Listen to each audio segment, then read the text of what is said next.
podcast en deux choses de métal. Le podcast animé par moi-même, Marco, et l'encyclopédie de la lutte au Québec, TJ Holiday. Yes, Là, sir. on fait Bash at the Beach 99, mais j'ai plus Ouais. bien le temps de l'été. Là. Mais c'est pas le temps de l'été, c'est dans la WCW! Et, parce que là, sur le thumbnail, puis le graphique, il y a des vagues, puis tout, là, puis... Ben, on embarque dans la vague, là. En septembre, il fait encore beau, encore au mois de septembre. Ben, il fait chaud. Hein. Il fait chaud. Le matin, il fait fret, mais le reste de la journée, il fait chaud. Ouais, le matin, il fait à quelle heure qu'il fait frais de 5h15, 5h30. Le point de rosée, à cette heure-là, c'est pas évident. Hein. Ou c'est le point de rosette, check. Yes. Ah là là, qu'on est drôle. Hey, je me posais la question avant d'être en onde, puis je me disais, Tu regardais ça, là? qu'est-ce que c'est ça, là? Ouais? Non, attends. Entre la WCW, la TNA, puis la AEW, c'est Ouais. quelle la pire promotion des trois? Je pense que Mais, c'est WCW. mais dans quel sens pire? Ben, si mettons tu fais un package de storyline puis de match, là, je pense que WCW, c'est la pire. Même si c'est plus nostalgique parce qu'on a grandi avec, puis c'était la Monday Night War, là, mais... En même temps, ça dépend quelle ère de TNA que tu parles aussi, là. Si tu parles de la Pas l'air d'Hogan puis Bischoff, mettons. c'est Là. ça, des affaires la même, ou genre peut-être au début 2002, là, c'était pas super. Là. Aujourd'hui, TNA, il y a des bonnes storylines, c'est vraiment bon. Là, côté produit in-ring puis produit storyline parlant des histoires. Mais sinon, pourtant, t'es vargeux, TNA, là, souvent, c'était WWE style, souvent. Je pense que c'est plus le star power que WCW avait, là, que les autres Possible. compagnies n'ont pas. Quoique AEW a comme. Ben, écoute, je dis ça, mais TNA a eu son lot de star power aussi. Là. Ben oui, absolument. Là. Ils ont eu des grosses vedettes à TNA. Là. C'est juste que des fois, c'est pas tout le temps les bonnes personnes qui gagnaient. On débattra de ça un jour, c'est intéressant, je trouve. Pourrait bien. Et en tout cas, on sait que c'est qui la première. WWE, ça c'est sûr, ça change pas. Ça n'a jamais Mais changé. entre les trois, tu parles. Là. Tu parles des trois, tu as parlé de WWE, TNA, puis tu as parlé Ah de ouais. WWE. Ouais, exact. Mais tu peux pas dire que WWE c'est la meilleure quand tu dis entre les trois qu'on vient de nommer. Ils sont pas les trois que tu viens de nommer. Non, mais ouais, mais t'as compris mon point que. Je comprends, oui. Je comprends, c'est parfait. C'est ça. Fait qu'aujourd'hui, c'est un rétro review de Bash at the Beach 99. 99, ça, c'est l'année qu'on commençait le secondaire. Peut-être la première année, deuxième année? Ouais, en tout cas, Ouais. dans ce coin-là. 98, me semble, non? 98, 99, dans ce coin-là. Ouais. Fait Ça que, ne rajeunit pas, là. non, c'est notre première année de secondaire, ça. L'été, on venait de finir notre première année, ça, c'était l'été. Fait que... Ouais. C'était notre Bash at the Beach, les secondaires. Moi, j'ai mieux aimé le primaire, était le fun. Oh ouais. Secondaire, moi, j'ai pas eu ça non plus. C'était correct. Correct. 5e, 6e année, là, c'était des belles années. Ah, ça, c'est sûr. Bon, parfait. Fait que voilà, avant de faire. C'est quasiment plus intéressant que le show complet. Ouais, ça oui, en effet, parce que. Je vais faire le contraire d'Olivier Primo, j'aurais pas une grosse note aujourd'hui. C'est toi qui l'as choisi, celle-là, en plus. Oui, c'est rare pour une fois. Fait que Chris, il mettrait ça sur ton. Ben c'est vrai, là, c'est toi qui prends les shows de marde, moi qui prends les bons shows. Tu veux que je mette ça dans mon calepin? On est un calepin à côté, justement. Ouais, c'est même pas écrit. Ouais, dans qu'à ça, toi, tu sais pas voler. Je sais pas de voler non plus. OK. J'ai pas un casque de moto d'arrêt à côté de moi là, pour apprendre à voler. Là. Ça s'en va nulle part, cette intro-là. C'est parfait. Oui, ça s'en va à travers la table.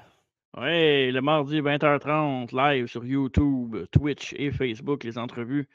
Et aussi, on parle de AEW, TNA, WCW. WCW. On parle de tout ce qui est lutte moderne, on parle de lutte québécoise, on parle de tout ça. Tout ce qui est pas rétro, dans le fond. C'est le mardi. Et évidemment, la biographie de Diamond Dallas Page. La crasse. C'était dimanche passé. Fait que vous pouvez toujours le réécouter en rattrapage partout. Balado Québec, Apple Podcasts, Spotify, YouTube. Sur Elix. Sur Elix, name it. C'est ça. Et oui, rétro review de World War III à 96. Semaine prochaine. Ça, c'est la semaine prochaine, notre prochain podcast. Puis ça aussi, avant de rentrer en ondes, j'ai eu une mémoire de ça. Je vais essayer de me mettre une note pour le dire pendant le podcast la semaine prochaine parce que j'ai eu un flashback de ça. Okay. Je t'expliquerai, là, dit de même, ça a l'air de rien, mais quand c'est moi qui le dis, Dans le Non, contexte. justement, c'est pas toi, parce que tu viens de dire, ça, j'ai pas compris. Fait que... Ah, ok. Bref, c'est ça. Ouais. Fait que c'est ça qui est ça. Dans le monde du sport. Ouais. Tantôt, ça. Ouais, parfait. Tu vas pour commencer le pay-per-view? Oui. Ouais, je pourrais. Mais là, Là, tu vas faire la partie parce j'ai- que c'est moi qui sais pas quoi c'est quoi, puis c'est toi qui sais c'est quoi qui s'en vient. non, Déjà, là. non. J'ai Ok. parlé à quelqu'un cette semaine, puis la Bon. personne m'a dit je vais regarder ce que je peux faire. Je peux pas en dire plus, je sais que c'est flou dit de même. Avant, t'es le roi des explications, toi, soir. J'ai le droit de les expliquer. Ah, mais là, c'est ça quand que. C'est ça. Pourtant, c'est toi qui viens de se réveiller, hein, c'est pas moi. De quoi tu parles? Ça fait longtemps que je suis debout. Mais bref, on en reparlera. Mais là, on est prêt à commencer le rétro review de Bash of the Beach 99. On commence avec quel match, mon cher TJ? De quoi, quel match? Ben oui, on commence avec quel match? Non, on commence pas avec un match, on commence avec d'autres choses que ça, là. On c'est quoi? Eh bien oui! Le segment dans la vraie vie! Où j'ai fait devenir Marco, dans la culture populaire, événement qu'on aujourd'hui, qui est Bash at the Beach 99. Et comme d'habitude, c'est fort. J'haïs ça, ce segment-là. Arrête de mentir à toi, Christy, de fois, tu dis la même affaire, puis je sais que t'aimes ça des dents. Non, j'haïs ça! J'ai Mais aimé ça non, les 4 premières fois. Je te crois pas pantoute. Quand tu dis ça, je te crois aucunement. Mais là, Je sais qu'il y a il y a des auditeurs qui prennent un malin plaisir à me regarder que j'aime pas ça.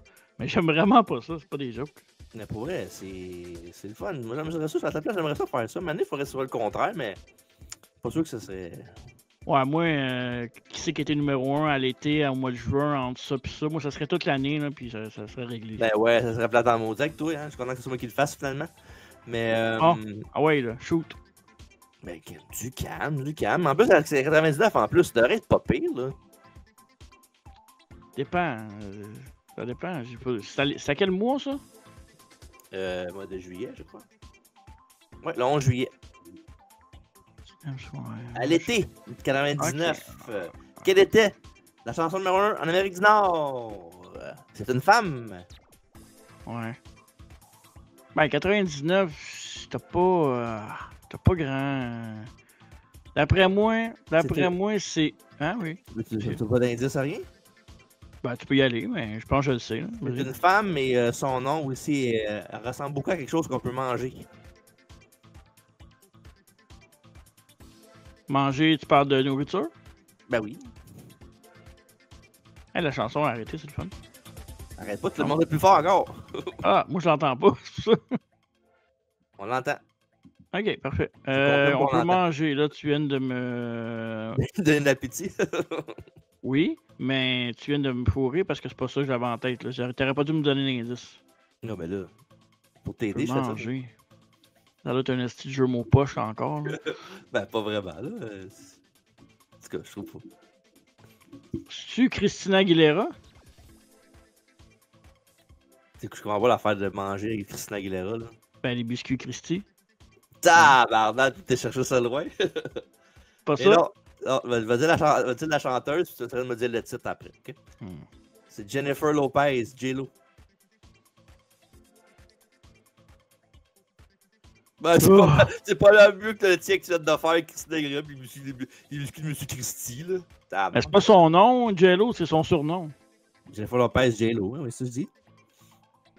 Je sais pas, là, ça devait être un. Attends. C'est quoi là, avec la chanson avec Ja Rule? Ou peut-être la chanson avec. Il y a une couple de succès dans l'année-là, Jennifer Lopez, genre 5-6 minimum. C'est ça qui chantait What, là? Got to do avec Ja Rule, yeah, non. Ben oui, c'était elle. C'était qui? C'était Ashanti. Ah, t'as raison. Ashanti. Je sais pas, je m'en souviens pas. C'est-tu celle avec Ben Affleck sur le bateau, là? Ah, Jenny from the Block? Non, c'est pas ça. Ah, ok, ben je sais pas le bon. C'est If You Had My Love de Jennifer Lopez. Ah oui. If you had my love in my hand. Ouais. C'est ça, voilà. Juste après la tune Tonight. C'est ça, Tonight, la tune qu'elle chantait? Waiting for Tonight, c'est ça. Ouais. Waiting for Tonight. Ouais. Oh. Chanson numéro 1 au Québec. Avec un homme comme chanteur. C'est pas un groupe, là, c'est un homme. C'est un homme. OK, moi y aller avec Petit Cuir, Éric Lapointe. Je te donne un autre guess. Je donnerais bien l'indice, ça va dire où tu vas rapport l'indice. Ben, donne-moi un indice, de toute façon, rendu là. Son nom ressemble beaucoup à un nom d'animal.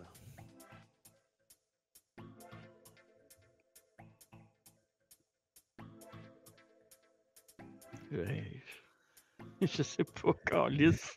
C'est quoi ces indices? T'aurais pu me dire, mettons, je suis un chanteur qui manque des membres, là, j'aurais trouvé, mais... Ben là, non. Qui manque des membres? Ah, pas, non, Ben là. pas lui. Épais.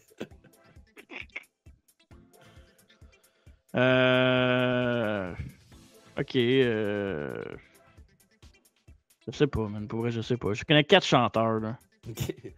La chanson qu'on cherche, c'est Dieu que le monde est injuste de Garou. Ah. Voilà. Correct, c'est Loup mieux. Garou. Tes indices sont mauvais. En plus que le jeu est pas bon, les indices sont pas bons. Calme-toi, mes indices sont mauvais. J'ai pas le droit de faire des indices de même niaiseux. Même sinon c'est trop pensé, tu le sauras pas plus. Fait que, voilà. Bon, le film, là, on est rendu là? Oui, qui est dans le film numéro 1 au box-office. Ça, c'est un film, un film jeunesse, m'a dit ça de même. Un film jeunesse? Ouais, mais là, pas genre dessin animé, là, je veux dire. Ok. Je vais dire, je sais pas si c'était dans ces années-là, je pense pas, mais je vais dire Plaxmol. Non, prends-en un autre, mais c'est pas jeunesse dans ce sens-là. Là. Tu vas comprendre, mais que je te dis la réponse au-dessus, c'est à toi. Jeunesse dans quel sens? Ouais, continue que tes indices de merde, là. Ben là, non, je te dis adolescent, tu vas comprendre, tu vas faire quoi tout de suite. Ah, American Pie, ouais. Et voilà, tu vois, regarde, il va faire des indices trop faciles, sinon tu vas l'avoir, fait que c'est ça. Hey, tu vois, wouhou! Ben oui, hein, bravo, hein, fait quasiment que je te spell it out for you. S-A-W-F-T, soft. Bref, jeu vidéo sorti alentour, 104. Je cherche pas trop loin. Ça, ouais, je chercherai pas trop loin. Oh, juste là. Je vais dire au mois de juillet. Hey, pardon, je t'entends pas, hein? Ben, je parlais pas, là. Ah, ok. C'est pour ça que je Je t'entendais pas. je parle pas, là. C'est comme normal un peu. Fait au moins 15 fois, je le dis dans le jeu-là, je vais dire Perfect Dark. Ah, non. C'est Mario Golf 64. C'est vrai que j'aurais pas dû chercher loin. Hein. Ouais, c'est Mario. Ben, mon autre choix, c'était Mario Tennis. Fait que j'aurais dû peut-être dire Mario Tennis, ça aurait été plus proche. Ça aurait été proche. Bref, dans le monde du sport, on est au tennis. Veux-tu aventurer un guess? Tennis 99, homme ou femme? Homme. Ouais, ça, là, ça doit être Pete Sampras qui bat André Agassi. Tabarnan, c'est exactement ça, mon chum. Puis, attends, on m'a dit le tournoi, ça doit être Roland Garros. Non, c'était Wimbledon. Ah oui, c'est vrai, Wimbledon au mois de juillet. Veux-tu faire un guess des scores des manches, tant qu'à faire? Ben ça c'est fini en 3-7. Ah ouais, j'aurais dit en 4, mais je vais dire 7-6, 6-4, puis 6-4. Ouais, t'étais pas loin. 6-3, 6-4, 7-5. Bon, ben j'étais pas loin, mais j'étais loin pareil. Ouais, une coupe de chiffres, là, mais... Sur le WC Magazine du mois de juillet 99. Non, c'est l'autre après. Bon, ben là, c'est pas mis en ordre, pas ma faute. Ouais, comme toi, là. On jouera pas à ce jeu-là, là. Oui. Oui, avec Goldberg et un mishmash de pas mal tout le monde qui est sur le roster, là, je te dirais. Là. En tout cas, au moins le corps, là. Avec Goldberg, Disco Inferno, Rad, Booker T. Vous voyez sur YouTube, là, si vous voulez le voir là-dessus. Fait que voilà. Et dans les journaux, pendant l'événement, ça, on avait ça dans le journal pour dire que le show s'en venait à la place que c'était, là, le nom m'échappe. Là, c'est pas vraiment ce que c'était, c'est au théâtre. Là, pour le, à Bash at the Beach? Ouais, pour le cinéma. Là, puis c'est quand même, Universal? Cool. Ouais, c'est quand même cool qu'il y avait ça dans le temps. Là. Je sais pas si c'est close circuit ou whatever, là, mais c'est le fun qu'il y avait un événement juste pour ça. On voit les main events dessus avec Sid Vicious et Macho Man Randy Savage contre Sting et Kevin Nash. Fait que c'est ça. Fait que c'est ce qu'il y avait dans la vraie vie. Merci d'avoir participé. Puis le show, c'était à Fort Lauderdale. À Fort Lauderdale. Ouais, c'est juste ça que j'ai dit, mais moins bien. Moi, je viens de Fort Lauderdale. Fait qu'on est prêt maintenant pour le Bash at the Beach 1999, qui est le 6e pay-per-view de ce nom, puis il a lieu le 11 juillet en direct du National Car Rental Center de Fort Lauderdale en Floride. C'est l'aréna des Panthers de la NHL. Et 13 624 personnes étaient dans l'assistance, mes sympathies. Et la cote d'achat de la télévision à la carte était de 175 000 foyers qui ont commandé le show en direct. Ça, si je me trompe pas, c'est pas l'année que les Panthers sont allés en finale de la Coupe Stanley? Je suis déçu. Ils ont perdu en 4 contre Détroit? Non, c'est pas en 96. Hein? Ah, t'as raison. En direct. En direct. Voilà, c'est quand j'ai dit en direct, c'était pas dire ça. Ah oui, c'est en 96, ouais. Ouais. C'est une baisse de 405 000 foyers sur l'année d'avant, fait que c'est quand même pas pire. Puis, mais à sa défense, le main event de l'année d'avant, c'était le combat entre Hogan et Rodman contre DDP et Karl Malone, ce qui a aidé beaucoup. Puis, genre, je pense que c'est le pay-per-view le plus. Un pay-per-view les plus primés de la WWE côté rating, côté code d'achat. Fait que c'est pas rien. Là. Puis, c'est drôle que tu parles de ça parce qu'on en parle dans le DDP la semaine je sais. dernière. Ça a été malade qu'on fasse ça là, à la place de ce 99-là, ouais, su. Maybe next year, DC. DC. Les champions de puissance. Les champions du monde. W et Kevin Nash. Le champion US et David Flair. Le champion de télévision, c'est Rick Steiner. Le champion par équipe, c'est le New Jersey Triad. Et le champion Cruiserweight est Rey Mysterio Jr. Et à titre comparatif, à WWF, le World Champion, c'est Stone Cold Steve Austin. Le champion intercontinental, c'est Jeff Jarrett. Le champion européen, c'est Mideon. Tag team, c'est les Hardy Boys. Hardcore, c'est Al Snow. Les champions féminines et Ivory. Le champion intercontinental, t'as dit c'était qui déjà? C'est. Attends, on va checker ça dans mon texte. Jeff Jarrett. Jeff Jarrett, tu dis, hein, c'est ça? Ouais. C'est beau que tu me le dises de même, mais. Je l'épelle? Ben, c'est parce que j'aimerais ça savoir comment c'était. Les autres, non, je les connais pas mal toutes par cœur, mais celui-là, ça me vient pas. Comment ça s'appelle? Ça peut te consoler, t'es pas le seul. Hein? Je reçois plein d'emails à tous les jours pour me dire comment on appelle Jeff Jarrett. Okay. Parlant d'emails, il faut que je t'envoie le dernier podcast. C'est bon, vas-y, tu peux l'épeler en attendant. D'accord. On appelle Jeff Jarrett. J-E-F-F, J-A-R-R-E-T-T. Ha ha ha. Très bon. Que le message soit clair. Oh oui. Parce qu'on ne dit pas souvent, mais quand on le dit, on dit jamais. Ça... C'est important, des fois, des vraies affaires. Là. C'est important. C'est important, là. Avant que le pay-per-view commence, il y avait un dark match où CJ Affy et Jeremy Lopez ont battu le duo de Jimmy Howard et de Jet Jaguar. Sale nom. Jet Jaguar, c'est malade. Ça, c'est J-Lo, dans le fond? Non, Jeremy Lopez? Non, c'est son ex-copain. Puis si ces noms-là vous disent absolument rien, je ne vous blâme pas. Il a fallu que je fasse mes petites recherches. CJ Affy est mieux connu sous le nom de Tony Mamaluke de la ACW. Et Jimmy Howard et Jimmy Noble. Ah, je pensais que c'était le goaler des Red Wings, ça, Jimmy Howard. Ouais, non, c'est Jimmy Howard. Jimmy Howard, c'est pas un défenseur? Non, c'est un goaler. Non, il y a Jimmy Howard avec les Red Wings, puis il y a Jimmy Howard, le défenseur avec Chicago, me semble. Hey, ça se peut, là. Tu sais, dans tes cartes, peut-être que t'en as une de lui, peut-être. Ok, j'en reviens. Parfait. Parlant de paquet, il y a un paquet vidéo pour commencer le spectacle qui m'avait le combat principal, qui est un match par équipe où le titre des poids lourds de la WCW est en jeu. Plus de détails là-dessus tantôt, quand le show va commencer avant le main event. Nous sommes rejoints dans l'aréna par l'équipe de commentateurs de la soirée pour ce soir. Tony Schiavone et Bobby the Brain Heenan. Il passe en revue quelques matchs de la soirée avant de passer la parole à Minjino Cullen. Il fait la promotion de la ligne téléphonique avant de nous envoyer un Mike Tenay qui se retrouve dans une cour à scrap où aura lieu un match plus tard dans la soirée. Et Tony explique que Ric Flair a interdit les matchs hardcore dans une arène de la WWE. Fait qu'ils sont partis dehors cette fois-ci pour régler les comptes. On va sur le ring. Le match numéro 1 de 4 avec Sonny Ono contre Disco Inferno avec l'arbitre du match, Randy Anderson. Et tous les thumbnails des match-ups, il n'y en avait pas, fait que c'est moi qui les ai fait. Ils devraient toujours faire ça. Ils sont plus beaux que les vrais. Bon, ça dépend. Là. Des fois, les vrais, ça va être le plus fun, là, mais Quand j'ai pas le choix, je le fais. Fait que pourquoi pas. Ça c'est un match plaisir coupable. Ah ouais, c'est correct. Pour Disco puis le 4, moi, les voir danser, ça me fait sourire. Ouais. Surtout qu'il y a un chanteur disco qui s'appelle Cat Stevens. Fait que... Un connaisseur.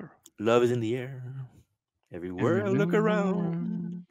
En juin 99, Miller organisait un concours de danse avec Disco Inferno qui attaquait jalousement ce dernier après qu'il ait été joué les fans ont préféré Disco.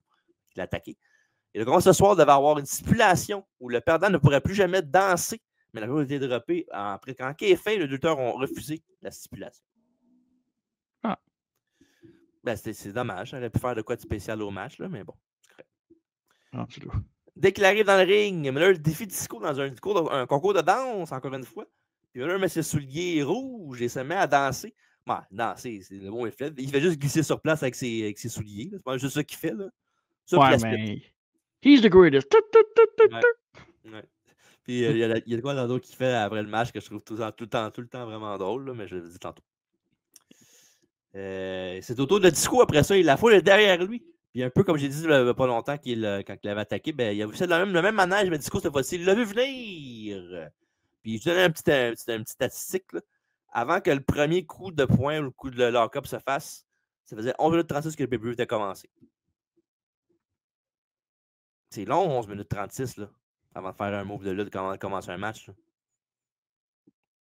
Premier pay-per-view, je parle. Là. Ouais, surtout, ben, tu sais, ça dépend. Tu sais, si ton 11 minutes a valu la peine puis que tu as 2 grosses stars pour commencer le show, c'est pas le cas. Non, c'est ça. Puis, tu sais, avant que ça commence à être intéressant, je regarde la carte, puis c'est loin, dans le show quand même.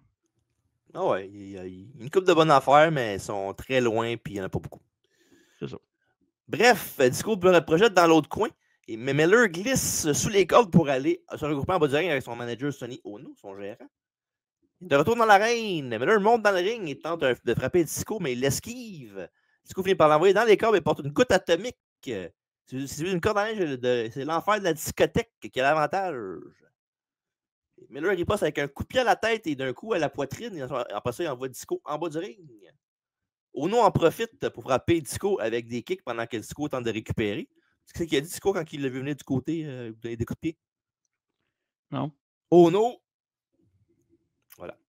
Hey, t'es-tu en rodage pour un de tes pay shows ever, toi, à soir? Je sais pas, ben en tout cas, okay. Aller au bordel, puis si ça marche pas, ben je reviendrai plus. Tu vas t'attendre avec le sac de tomates en arrière. Hey, je devrais faire le gang show. Oui. Pourquoi pas? Ça serait bon pour le podcast aussi. Ben oui. Pourquoi pas? Tu mets le chandail du podcast, là, ça serait parfait. Ça ferait de la pub gratis, puis mais il faut que tu sois prêt au backlash après, puis je parle pas du pay-per-view. Là. Ah, ben là. Hein? Moi aussi, je suis capable. Ouais. Oh là là, qu'on a du plaisir. C'est pas game. Ben là, ça faudrait, je check avec quoi je pourrais faire ça, là. Je sais pas. Bon, t'es inscrit, sinon. Et puis d'ailleurs, moi, je t'ai mis avec le gars du gang show. Charles quelque chose, là? Ouais. OK. On pourrait le faire au podcast, je pourrais le faire live avec devant lui. Non, tu vas le faire là-bas. On va s'arranger. C'est bon, tu m'as lancé l'idée, t'es faite. On va, ouais, je suis pas obligé d'y aller. Ça me dérange pas. Tu peux m'annoncer, puis je peux juste pas y aller. Là. Continue à parler, je change d'écouteur.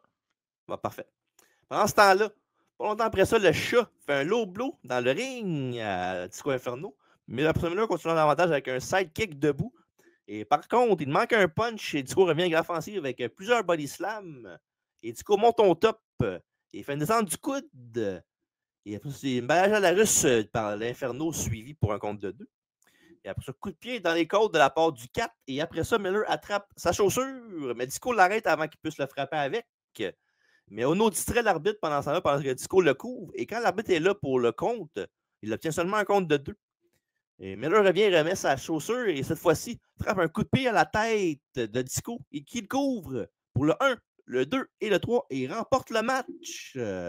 Évidemment, la chaussure et le fameux trope avec quelque chose qui a un objet dedans. Là. Un petit peu comme si vous voulez une référence aujourd'hui. Ben, c'est un peu comme El Grande Americano qui sont en faire dans son masque qu'il met pour knocker out le monde. Ouais. Mais c'était-tu un truc pour mesurer la grandeur des pieds, ça? Le truc de métal qu'ils mettent? Là? Mais ça, c'est en dehors de la chaussure, par exemple. Alors, pas l'affaire que tu mettes ton pied dedans, là. Ouais, Non, ça c'est aurait pas été ça. malade. À moins qu'il l'a pris, puis il l'a pas jeté, puis il a mis de quoi dedans, puis il l'a mis dans son soulier. Ça se peut. C'est malade. Ah, wow. Après sa victoire, le 4 fait sa fameuse célébration, comme je parlais tantôt, que j'aime bien qu'il fasse. Là. Il fait sa fameuse célébration où Ono met la cape de Miller sur lui, qui fait comme s'il était genre fatigué, puis tout. Aussitôt qu'il enlève sa cape, il se met à danser. C'est malade. C'est malade, man, pour vrai, là. Ouais, fait que c'était la du match pour moi, c'était ça. Puis c'était à la fin. Ouais. Fait que, bref, un opener correct, mais rien d'extraordinaire. Puis, mais pour un match, pour ce soir, pour un match, c'est un match correct, c'est un compliment. Ben, au moins, celui-là, il était divertissant. Ouais, c'est ça. Fait que, tu sais, moi, c'est 2 gars mid-card que j'aimais beaucoup dans la WCW, là, tu sais. Ils me faisaient rire, mais c'était. Disco, c'est un meilleur lutteur. Disco, il est quand même bon dans le ring. Disco, il est overrated, il est underrated, je trouve. Ouais, pour vrai. Puis Miller, ben, il a un style un peu unorthodoxe, mais moi, je trouve qu'il a sa place, là. Tu sais, il est le fun à regarder pareil dans le ring, là. Fait que, non, moi, j'ai bien apprécié, quand même. Malgré là, que c'est pas Rey Mysterio contre des Guerrero. Mais oui, Non. c'est ça. T'as donné combien? Ah, j'ai pas été très généreux avec mes notes, là, mais j'ai donné 2 3/4. Ah, t'étais plus généreux que moi ce match-là, mais j'ai donné 2,5, moi. Que... Ah, OK. Moi non plus, j'ai pas été généreux pour mes notes. OK, parfait. La prochaine rivalité de Miller va être contre Buff Bagwell, puis eux vont s'affronter à Road Wild au mois d'août. Et Bagwell va gagner, et ensuite le 4 va renvoyer Sonny Ono comme gérant. Pour Disco Inferno, il va faire rien de note jusqu'au mois d'octobre, quand il va devenir champion Cruiserweight de la WCW. Qu'est-ce qu'il a dit quand il a renvoyé Sony? Il a fait « Oh non! » Non, il a fait « Oh yeah », parce qu'il était content de le renvoyer. Non, mais l'autre, il a fait « Oh non! » Ah ouais, ok. Vol mes jokes en plus. Ben oui, c'est ça. Hein. On devrait faire le Gong Show ensemble. Notre routine en duo pourrait être drôle. Un moment donné, j'étais allé dans un bar au début. C'était au début? Ah, au début de ma relation avec Jess. J'étais dans un bar, puis il y a un gars qui m'a reconnu, puis il m'a dit « Hey, tu fais-tu toujours la soirée des comiques, toi? » Puis j'ai fait « Non. » Puis là, Jess, elle me regarde, elle fait « Qu'est-ce qu'il veut dire par la soirée des comiques? » J'ai dit « Ben, j'ai déjà dit que j'allais voir des shows d'humour, mais je sais pas s'il pensait que j'étais humoriste. » Fait que c'est ça. Ça a resté. Rien d'autre à dire. T'es bien fin. Je vois. OK. Regarde, des tranches de vie. Mark Madden est dans les coulisses au bureau de CW.com avec le juge de boxe Mills Lane, qui sera sur le ring pour un match de boxe tantôt plus tard entre Roddy Piper et Buff Bagwell. Il pose des questions comme comment il va faire pour régner l'ordre pendant le combat, puis ça fait la même. Fait que, vraiment intéressant. Note. Package vidéo sur Van Hammer. Et on commence à scratch la surface là, pas mal. Là. Ils nous disent qu'il est sur une série de victoires. On voit qu'il a battu Disco Inferno après que le ref a manqué un compte, puis il a fini par remporter le combat avec une back suplex, puis en tirant les culottes de Disco pour gagner. Puis après ça, il a battu Hugh Morris après que Ric Flair a distrait Morris pendant 1 minute. Tu sais, un gars vraiment bien booké, là, qui est fort pour un match. Là. Puis il a demandé après ça un match championnat au président Ric Flair et au vice-président Roddy Piper, qui ont donné une chance au titre de télévision de Rick Steiner. Alors voilà. Maintenant que vous accrochez avec le match. Oui, Van Hammer, moi j'ai toujours pensé que c'était un bonhomme créé dans le jeu. Je ne savais même pas qu'il existait pour vrai avant de. Ouais. Anyway. Ouais. Match numéro 2, Van Hammer contre Rick Steiner pour le championnat de télévision de la WCW avec l'arbitre du match, Mickey J. Mickey James? Non, je savais pas dire ça, c'était sûr, certain. Non, Mickey J, l'autre. Écoute, Van Hammer, tu l'as-tu mis dans le lavage avec le fossé? Ou Ben, il est auto-bronzant? Ou... Non, ben disons que Van Hammer, il n'y a pas grand photo de lui en solo sur Internet. Fait que c'est ça que ça donne. Je voulais en prendre un avec la gimmick qu'il y avait, là, pas genre avec son Memphis in Action plus tard. Là, parce que j'aime ça faire. Quand je fais des thumbnails d'affaires, j'essaie de mettre des affaires qui sont genre du moment, là, le plus possible. Bref, Steiner prend le micro et déclare que personne ne peut l'arrêter, lui et son frère Scott. Il lance si tu en veux, viens en chercher. Si tu m'aimes pas, mords-moi. Ouais, balade. Lock-up et Steiner amène Hammer avec lui dans le coin. Et Hammer riposte avec un avant-bras et envoie Steiner en bas du ring. Et quand Rick revient, Hammer lui fait une suplex verticale. Et Steiner peut se prendre l'avantage avec de l'offensive comme des coups de pied et des étranglements. Excitant au bout. Steiner le lance contre la barricade en bas du ring. Il soulève le tapis en bas. Il lui fait un DDT sur le béton et tente de le compter. Mais of course, c'est pas un Fast Count Anywhere match. Fait que ça marche pas. Oh J'aime ça parce qu'aussitôt qu'il fait ça, ben, l'arbitre dit oh, ça marche pas. Puis après ça, il a frappé l'arbitre. Ou l'a poussé. Ce qui est le plus pas weird là-dedans, mais ce qui est le plus décevant là-dedans, c'est que c'est un match de championnat. Télévision. Oui. Ben oui. C'est pour la ceinture la plus. Bref. Ça aurait dû être un match de championnat non télévisé, ça aurait été encore meilleur pour nous autres. Ouais, un Dark Match Championship. Kuba de Van sur Rick et Hammer. Après ça, porte à l'attaque. Ça ne dure pas longtemps. Steiner lui colle le visage contre le tapis. Et il l'envoie en bas encore, mais cette fois-ci, Hammer attrape une chaise et frappe Steiner avec. Il retourne dans l'arène. Hammer fait une corde à linge sautante de la troisième corde. Steiner réplique en le mordant et lui redonne son low blow de tantôt. Et après ça, Rick finit ça avec son bulldog de la deuxième corde de la 3, pardon. Et il conserve le titre de télévision contre Van Hammer. Fait que dégueulasse puis décousu. Puis en plus, c'était Hill contre Hill. Fait que c'est vraiment dur d'avoir un parti pris. Là. Moi, j'ai des points positifs. C'était pas long. 3 minutes. Ouais, c'est 3 minutes. C'est 3 minutes. Ah, mais c'est pas grave. Un long 3 minutes. Ça devrait pas. Que ça soit cool, là, ça devrait pas être une qualité du match. Je sais pas si tu vois ce que je veux dire. Là. Je comprends, mais. En même temps, oui, c'est sûr que ça aide beaucoup quand un match est poche, qu'au moins ça passe rapidement, c'est moins chiant qu'un match qui dure une demi-heure et qui est plate. Mais des fois, c'est l'aftermath qui est plus long. Ben, c'est pas des fois, souvent. Souvent, ouais, c'est ça. Fait que c'est ça le tout. Mais non, c'était, comme tu as dit, décousu, inintéressant. Puis tu sais, je veux dire, Rick Steiner, il est toujours cool à regarder, quoique c'est pas ses meilleurs moments. Non, vraiment. Puis Van Hammer, ben, comme je te dis tantôt, c'est ça. Ouais. J'ai donné à ce match-là 1 sur 5.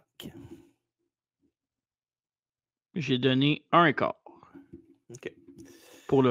Juste pour vu qu'il l'a mordu, c'est un point 15 de plus. T'es un gros fan de morsure, toi, hein? Ben, moi, j'aime ça, les morsures. Un gars qui mord dans la vie. À grande dent. Et Steiner va rester champion jusqu'au 13 septembre à Night Show contre Chris Benoit. Et après, Van Hammer va faire pratiquement fuck all pendant 1 an avant de joindre les Misfits in Action avec entre autres Hugh Morris et Chavo Guerrero Jr. Xander n'était pas dedans, lui, non? Les Misfits in Action, non? Non, c'est lui, Hugh Direction. Tu savais pas? OK. Non, je savais pas. C'était lui. OK. T'es de retour à la casse avec l'arbitre Scott Dickinson cette fois-ci pour passer en revue les règles du match qui aura lieu ici. Il est tenu par les participants, mais bien les choses restent mystérieuses. Ils doivent se battre pour ensuite sortir du ring fait de voitures et escalader une clôture et gagner le match. OK, d'abord. Wow. Et après ça, on voit que Flair a reçu les États-Unis de son père sur Nitro il y a quelques semaines après que la ceinture a été enlevée de Scott Steiner. Ce qui nous mène au match numéro 3. Dean Malenko contre David Flair. Qu'est-ce que ça fait rire, David Flair? Je suis un fan de David Flair. Je suis sûr que je suis le seul. Non, moi aussi, je l'aime bien. Wow, David Flair, là, il... Pas de même. De même, moins, mais c'est quand il devient genre avec Crowbar, là, je trouve ça bon. Ouais. Bref. Ok, je pensais que tu allais dire d'autres choses. Contre David Flair, qui est accompagné par Ric Flair, Arn Anderson, Asia, Charles Robinson et Torrie Wilson. Avec l'arbitre du match. Samantha, c'était pas Torrie Wilson. Non, c'est Torrie Wilson encore. Non, c'est marqué Samantha sur Wikipédia, mais c'est Torrie Wilson. Ok, parfait. J'ai fait mes recherches, inquiète pas. Comme je disais, l'arbitre du match, c'est Johnny Boone. Puis deux choses. Avant de commencer, ben, Torrie Wilson, là, c'est quelque chose là, en 99, mais en EP, c'est qu'aujourd'hui, même aujourd'hui, il est encore. Ben oui. Comme le bon vin, pour vrai, super. Puis l'autre affaire aussi que tu veux parler. Oui, vas-y. Je peux la montrer si tu veux. Elle est super, super belle. C'est une belle femme. Elle a tout ce qu'elle a dans. Vraiment. Toi aussi. Mais jamais j'ai oublié le stick fois qu'elle m'a donné la grippe, la tabarnak. Elle savait pas dire ça, franchement. C'est pas sa faute à elle, c'était les. J'ai attendu combien de temps dans un esti line-up en hiver qu'un. Non, j'ai été malade comme un chien. Mais là, c'est pas elle qui t'a amené là, c'est toi qui décide de faire cette décision-là pour. Puis en plus, rentre en dedans, puis Chris, un peu plus peut être en dessous de skidoo. Non, mais elle va pas prendre la grippe, mais elle se patte, elle. Ouais, t'as raison. Elle a dû faire pareil, les œufs. L'autre affaire que je veux parler aussi, c'est je veux parler de celle qui accompagne David Flair avec Roy Wilson et toute la gang, Asia. Puis Ouais. la copie, dans le fond, la copie de China version WCW. Puis sais-tu pourquoi qu'elle s'appelle Asia? Puis qu'elle venait d'Asie. Non. Parce que l'autre s'appelait China, puis qu'il voulait l'appeler Asia, c'est ça? Parce que l'Asie est plus grosse que la Chine. Oh! C'est pour ça qu'il l'a appelé Asia. Voilà. Ben, ils ont.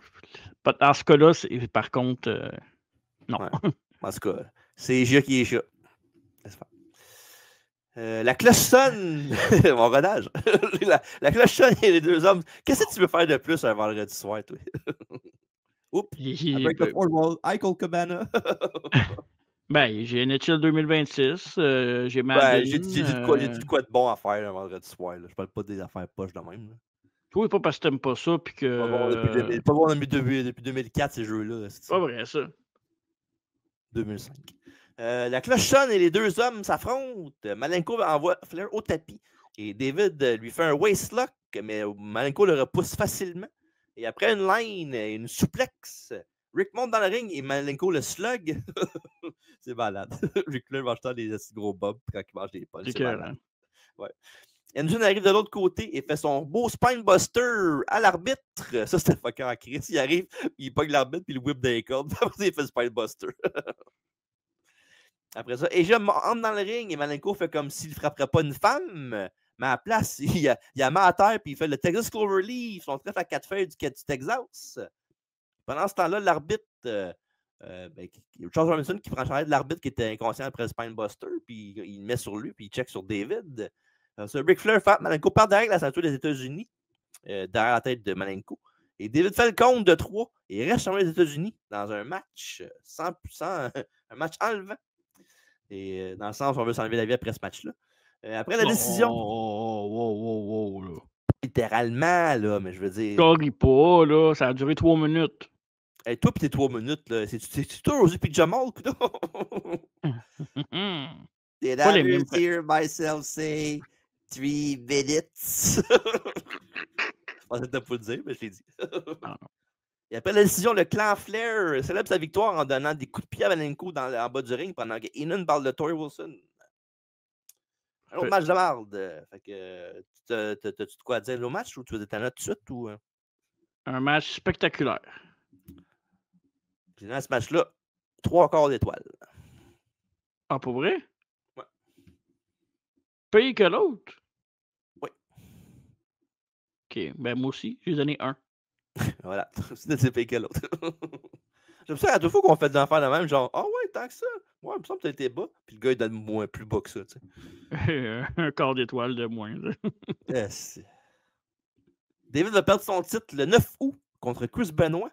Et Malenko et ses collègues de la Revolution vont aller en rivalité avec ça contre Kurt Hennig et les West Texas Rednecks. Pendant ce groupe-là, on a un recap vidéo, un recap des événements de la rivalité entre eux et les No Limit Shoulders de Master P pour le prochain combat. Kurt Hennig s'est présenté à Master P et son crew en disant qu'il était un très grand fan. Puis quand il s'est fait donner un CD signé par Master P, il l'a écrasé devant eux autres, puis il faisait son top devant genre 14 cas. Après ça, pas longtemps après ça, après une victoire de Rey Mysterio et de Conan, les No Limit Shoulders ont célébré avec eux autres dans le ring. Pendant ce temps-là, Hennig avait joué Rap is Crap sur la table de DJ de Master P. Ça, c'est bon, ça. Ouais, et Rap is Crap, la tune qui va jouer après, pour ceux qui sont en audio. Rap is Crap. Un excellent tube. Oui. Et après ça, la semaine d'après, en guise d'offre de paix, Hennig a voulu offrir au fils de Master P un chapeau de cowboy sur mesure. Puis le remercier en pilant dessus. Puis après ça, il a lancé un gâteau d'en face. Et après ça, il y a la grande première partie du vidéoclip de son Rap is Crap. Puis il y avait même une prestation musicale à Nitro la semaine d'avant. Très bon. Excellent. Ouais. Donc, match numéro 4. Les West Texas Rednecks, Kurt Hennig, Barry Windham. Attends, avant de dire l'enfer. Après ça, qui d'autre? Kendall Windham et Bobby Duncombe Jr. contre les No Limit Soldiers, Rey Mysterio, Conan, B.A. Brad Armstrong et Swole avec Chase Tatum et 4 par 4 dans un match 4 contre 4 par élimination. Et l'arbitre, Nick Effin Patrick. Yes. Mais ça, c'était quand même une bonne storyline à l'époque, là, cette storyline-là, avec le Ouais. rap contre le. Tu sais, c'était pas grandiose, mais c'était C'était dios. très dios. Très dios, exact. Mettons, Moi, j'avais aimé ça. Tatanka Luger ou bien ça? Non, Tatanka Luger, il n'y a rien qui Ok. bat ça. Ok. Puis avant que tu me le demandes, je vais le faire tout de suite parce que je suis quand même dans la vie, je suis gentil. Là.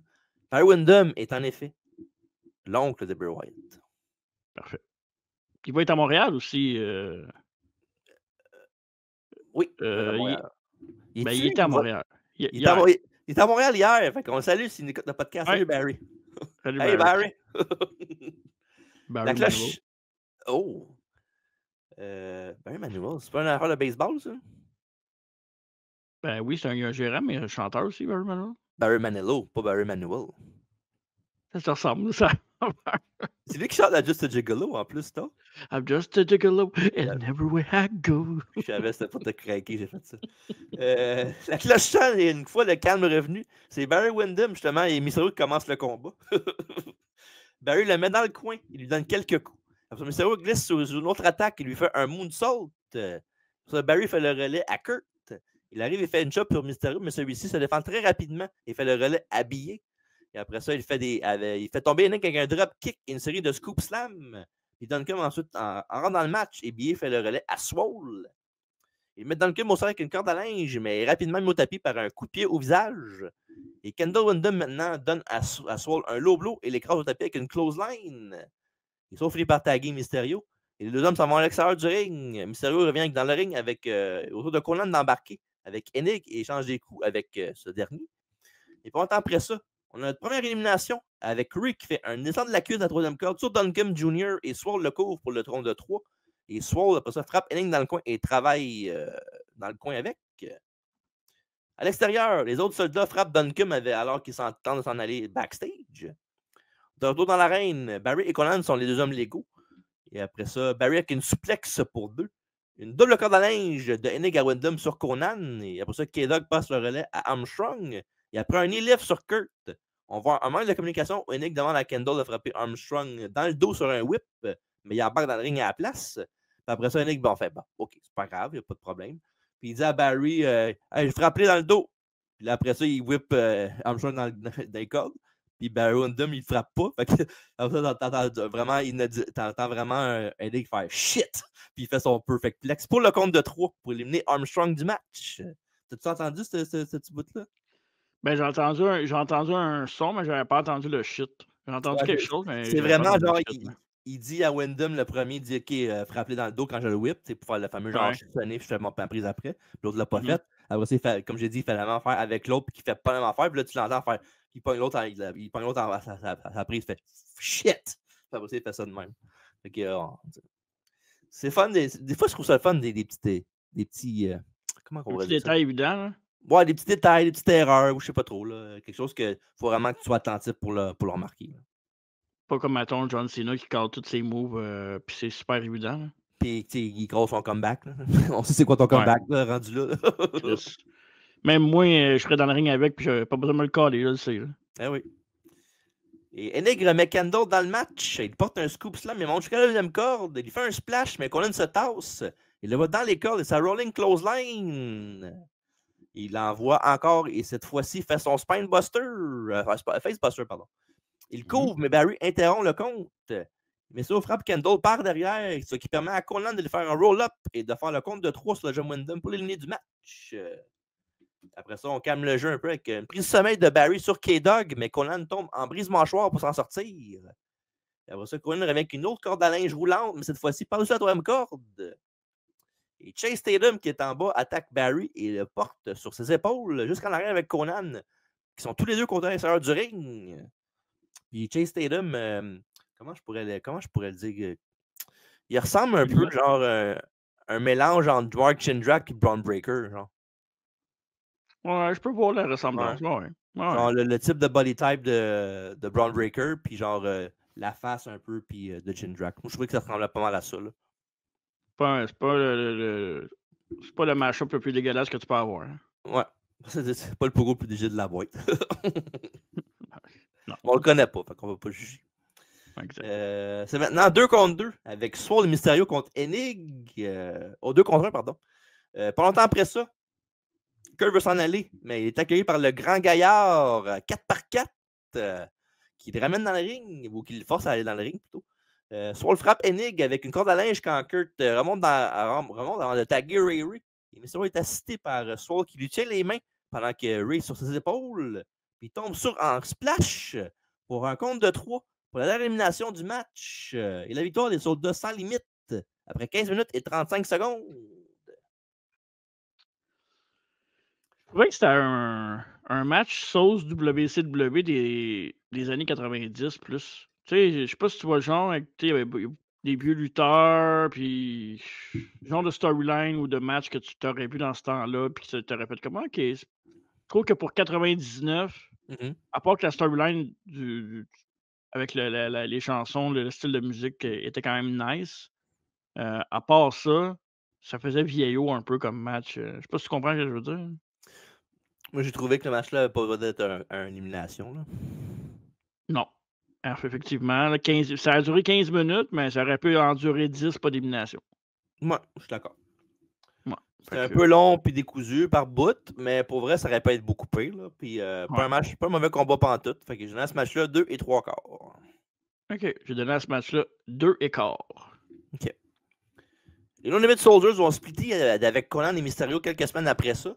Swole, Bier et Chase vont aller à une courte rivalité avec la première famille, la faction de Jimmy Hart avec Hugh Morris, le Barbarian, Brian Knobbs et Jerry Flynn. Ray Conan vont former après ça les Filthy Animals avec Billy Kidman et Eddie Guerrero. Et les West Texas Rednecks vont être en rivalité ensuite contre le clan de Revolution qui est composé de Benoit, Saturn, Malenko et Shane Douglas. Je me souviens pas qu'Eddie était dans les Filthy Animals. Ouais, première mouture, il était dedans, ouais. OK. Ouais. Avant qu'il se blesse ou je sais pas trop, il me semble qu'il s'est blessé par après. C'était pas l'affaire qui est parti, il était blessé, il est allé au Japon, il avait des problèmes de drogue puis tout, là? Oh, peut-être, ça se peut. Entre WCW et WWF? Ben non. C'est plus tard, ça, c'est plus tard, ouais. Ouais, je pense que c'est après qu'il soit renvoyé par WBF, c'est plus dans ce temps-là, me semble. Ouais, c'est ça. En 2003.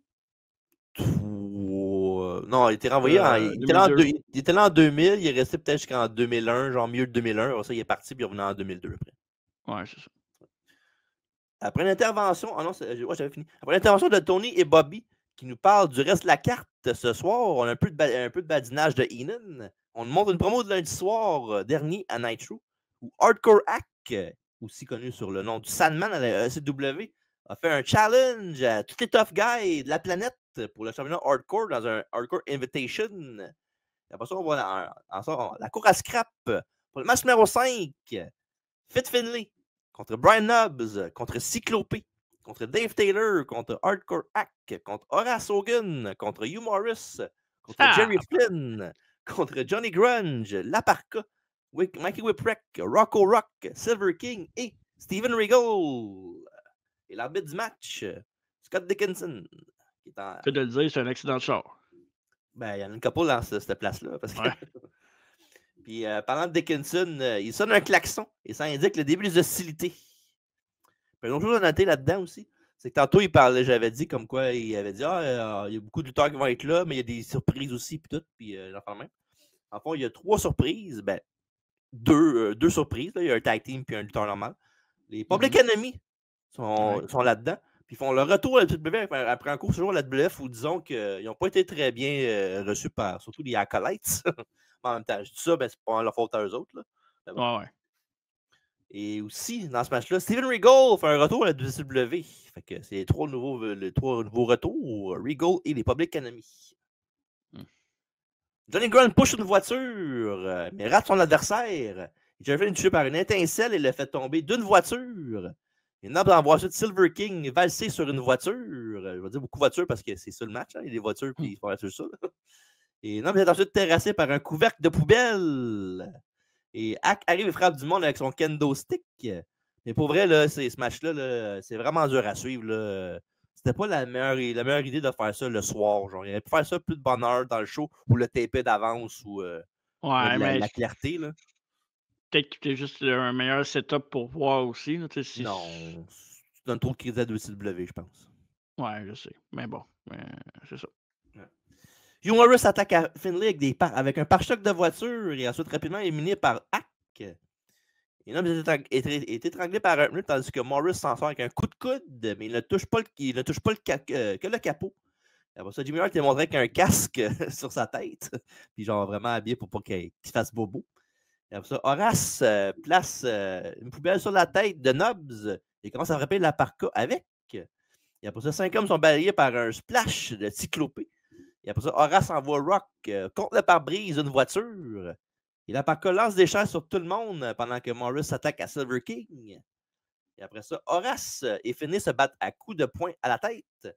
Et Nob pulvérise Silver King avec un pneu. Et après ça, Grunge et Finlay s'en prennent et Grunge le projette contre une automobile. La parka le frappe par derrière avec un pneu tandis que Taylor est venu en train d'étrangler quelqu'un avec un enjoliveur.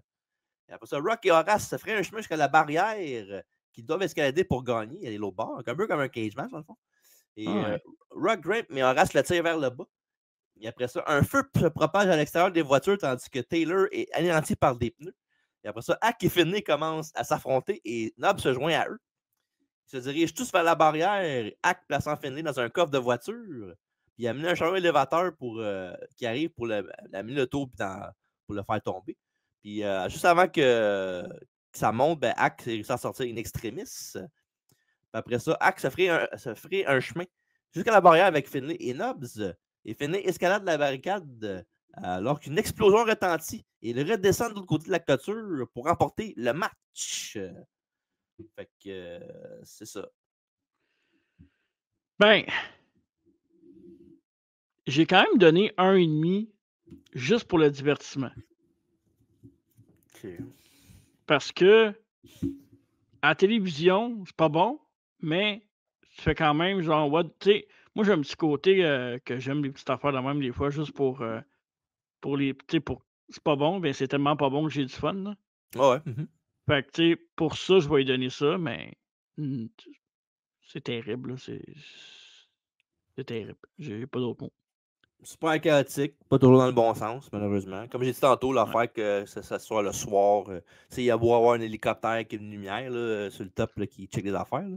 Mais je pense qu'il aurait pu taper ça plus tôt dans la journée, comme j'ai dit. Là, mais bon. Puis une perte de temps. Fait que je donne à ce match-là 1 sur 5. Parfait. C'est vraiment un gros show au niveau note à date, en tout cas. J'aime Oh, ça. grosse note, grosse note. C'est quoi le pay show qu'on a. Le pay note qu'on a donné un show, c'était 4,5, hein, je pense. Mais ça dépend pour qui, là. 4,5 ou 4, on a pas la même. Là. Tu pourrais aller checker sur Facebook des pin posts de notre podcast. C'est tout marqué des notes. Tu peux checker des faire de recherche pendant que je parle d'autres affaires si tu veux. On va aller voir. Le leader du trophée, Fit Finlay, va subir une blessure à la jambe 3 semaines plus tard pendant un match hardcore contre Brian Knobbs. Il va manquer 5 mois d'action. Il va revenir en décembre jusqu'à temps pour Starcade. Ce paquet vidéo pour le prochain match la soirée où on voit que Chris Benoit et Perry Saturn ont été malmenés ces dernières semaines par le triade du New Jersey. Et ils disputeront maintenant un combat handicap 2 contre 3 pour les championnats par équipe de la WWE. Donc, pendant que Marco fait ses recherches, match numéro 6, je vais le mettre, je l'ai mis. Le Jersey Triad d'Amin Dallas Page. La crasse. Bam Bam Bigelow et Chris Canyon contre Chris Benoit et Perry Saturn dans un combat handicap 3 contre 2. Pour la par équipe de CW et l'arbitre du match, Billy Silverman. Et avant le match, petite promo d'avant-match où le triade avec Canyon demande Who better than Canyon? Évidemment, tout le monde dit Everyone. Exact. DDP dit que peu importe que vous l'aimez ou non, vous l'oublierez jamais. Bada bing, bada boom, bada bang. Saturn et Page commencent le combat et échangent des coups au milieu du ring. Page le charge dans le coin et lui donne quelques coups d'épaule au ventre. Il essaie de continuer de le frapper, mais Saturn se défend et envoie Page hors du ring. Et quelques minutes plus tard, Canyon entre en action et affronte Saturn. Et Saturn envoie Canyon dans le coin et tente une souplexe, mais Canyon le repousse. Et Canyon, il va d'un quelques coups de genoux dans le ventre, dans le dos de Saturne, pardon, et il l'envoie dans les cordes. Il tente un coup de coude, mais Saturne saisit une clé de taille et porte une grosse souplex. Après ça, Perry fait le relais à Chris, qui met Canyon au tapis avec une chop et une corde à linge. Et après ça, Benoit suit ça avec une snap suplex et le place dans un crabe de Boston. Et après ça, il catapulte Canyon dans un avant-bras de Saturne et continue à attaquer. Chris et Perry enchaînent les double lines et Saturne couvre Canyon pour un compte de 2. Et après plusieurs minutes où ils ont les devants, Page arrive dans le ring et sans le relais et échange avec Saturne, mais l'arbitre l'envoie dehors. Et Saturne suit Canyon à l'extérieur et est attaqué par les 3 hommes de l'autre côté. Bigelow le plaque dans le tablier et le remonte dans l'arène. Bam Bam rentre dans le combat et porte une suplex à Saturne sur le ring. Et après ça, headbutt en tombant pour un compte de 2. DDT de Canyon pour un autre compte de 2. Et après ça, Saturne se relève et tente de repousser Bigelow, mais il est de nouveau mis au tapis. Canyon place Saturne sur la troisième corde et il remonte avec lui, mais Saturne le fait tomber. Et Saturne, il fait une superbe suplex pente à ventre du top rope. Il fait le relais à Benoit. Et le Crippler canadien est une maison de feu. Il s'attaque aux 3 membres du Triad en même temps, un après l'autre. Et Page la 3 se lance avec une corde à linge, coupant l'élan de Benoit. Et après ça, ce qui est décorant, c'est après se faire ce move-là, DDP fait son smack, puis il tente la foule, il va vers des cordes, puis aussitôt qu'il va vers la corde, et il tombe en bas du ring. J'ai fait exprès. Wow. Ce pauvre Diamond Dallas porte un elbow drop, mais n'obtient qu'un compte de 2. Le trio venant du New Jersey domine Benoit pendant quelques minutes. Et le Crippler tente de revenir, mais est rapidement mis au sol avec un brise-nuque rotatif. Powerbomb de Page pour un autre compte de 2 très serré. Comme les chandails que la madame porte dans Ready to Rumble. Canyon revient. C'est pas dans mon texte en plus. T'avais l'image. Ouais, exactement. Et Canyon revient qui pogne Benoit avec une leg drop de la deuxième corde. Et Benoit finit par le sortir d'une souplex, mais Canyon fait rapidement un relais à Bigelow qui neutralise à nouveau Benoit. Just Bigelow. Everywhere I go. Bigelow monte et tente un moonsault, mais il n'y a personne dans la piscine. Et Benoit attaque Saturne et après ça être débarrassé des épées de Bigelow, il super kick Canyon. Et Perry sort Page par-dessus la troisième corde avec une line pendant que Benoit combat les 2 autres. Et Saturne et Benoit montent tous les 2 et enchaînent un splash et un headbutt. Et après ça, Page arrive et est suplexé par Saturne. Il veut aller sur son finish de Dudley Driver, mais les pieds de DDP accrochent l'arbitre et on a un ref bump. Canyon s'empare d'un petit sac de poudre au bord du ring et la balance au visage de Saturne. Mais il attrape aussi un Diamond Dallas et Page, qui est aveuglé, fait un coupe diamant, qui est le paradis, à son propre partenaire Canyon par accident. Et Benoit contre Canyon 1, 2, mais Bigelow, en bon vétéran, pose le pied de son ami sur les cordes pour le prix. Et après ça, combo super kick, j'ai mis une souplex de Saturne et Benoit sur Page. 1, 2, et non, dégagement de Diamond Dallas. Et Page amène une peine dans le ring et frappe Benoit avec. Il veut frapper Saturne, mais il se baisse. Et DDP ramasse Canyon. Mais malheureusement pour Barry Saturne, aussitôt qu'il se retourne, il reçoit quand même un coup de poubelle d'en face. Et après ça, on a un 3D, dans le fond, de DDP et de Bigelow pour mettre Saturne à terre pour le compte de 3. Donc, pour la victoire et 2 changements par équipe de TW, le New Jersey Triad. C'était leur finish quand Bigelow et DDP ensemble. Ouais, pour vrai, c'est nice. C'est bien pensé. C'est cool. Ah ouais, exact. Ouais. Ben, de loin le meilleur match à date, là. Je sais pas. C'est quasiment un main event de WrestleMania quand tu compares ce que tu as eu à date. Là. Fait que... C'est même plate pour eux autres. Parce que c'est... Ouais. C'est solide, là. Évidemment, c'est tous des bons workers aussi. Puis, peut-être pas les meilleurs moments de Bigelow, mais c'est pas un mauvais match pour lui. Là, pour vrai. Quand le pire worker, c'est Bigelow, c'est bon. Là. Ouais, c'est bon, Chris. Là. Fait que non, j'ai vraiment apprécié ça. Bonne dynamique, bon match. Puis, écoute, ça m'a réveillé parce que le match d'avant m'avait endormi un peu. Fait que c'est ça. Un combat, un combat quand même très long, j'ai trouvé. Avec il est long. 23 minutes 16 pour vrai, mais j'ai trouvé que ça n'a pas trop paru avec le beau travail des lutteurs dans le ring, surtout Benoit et Canyon. Puis que c'était un très bon match. Pour vrai, ça ressort encore plus du lot, comme on a dit tantôt, à cause que c'est le meilleur show du match, le meilleur match show à date. Là, puis de loin. Là. Fait Mhm. que, pour vrai, non, très bel job. Je donne ce match-là 3 et 3 quarts sur 5. Oh, OK, je pensais que j'avais donné trop, mais j'ai donné 3,5 moi. Fait que Non, c'est bien parfait. ouais. Puis, pour revenir sur les notes, là, Ouais. la pire note que j'ai donnée, moi, c'était Slamboree 96, j'ai donné 4. Puis toi, la pire note que tu as donnée, c'est 4,5, c'était WrestleMania 9. Oh shit, nice. Fait Qu'est-ce que qu'on comparé à WrestleMania 9, ce show-là, c'est WrestleMania 9. puis sinon, tu sais, j'avais été voir Cold in Hell en premier, tu avais donné Ouais. 5, j'avais donné 4,5. Fait que j'avais donné moins à Cold in Hell, t'imagines? Ouais, mais c'est parce qu'Oldie Hell, c'est pas que c'est pas bon, c'est juste que c'est plate. C'est ça. C'est Enfin, c'est pas le même pas bon. c'est pas pareil, là.